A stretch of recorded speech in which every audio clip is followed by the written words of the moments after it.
Hi bestie, it's me Yui. I know it's been a while since my first video was posted.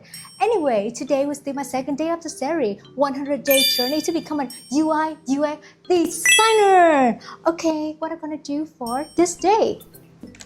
I decided to make an online photo booth. I was inspired from an amazing product designer, Meshtimes.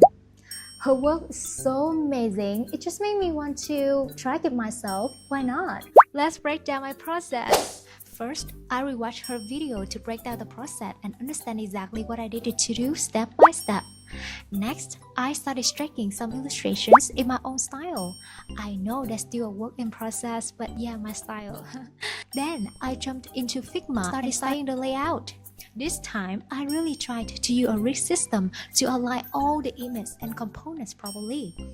Rigs save so much time, but I definitely still need to do more research to get a deeper understanding of rigs, layouts, all the design fundamentals. I added some animation effects for the transitions to make it feel more dynamic and eye-catching. Let's take a look.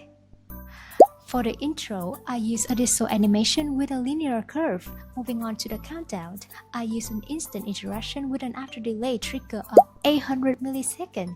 I used the same effect for the photo script, but make it faster, only 400 milliseconds.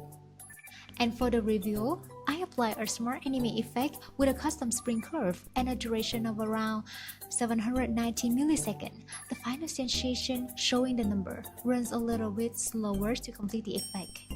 Initially, I used some illustrations for the final review screen. However, I changed my mind and decided to use real photo to make it more personal.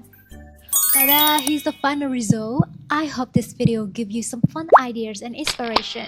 What do you think of my little project? Let me know in the comments. See you next time. Bye! Oh, if you like it, remember to like and subscribe my channel. It will help me a lot, and thank you for watching.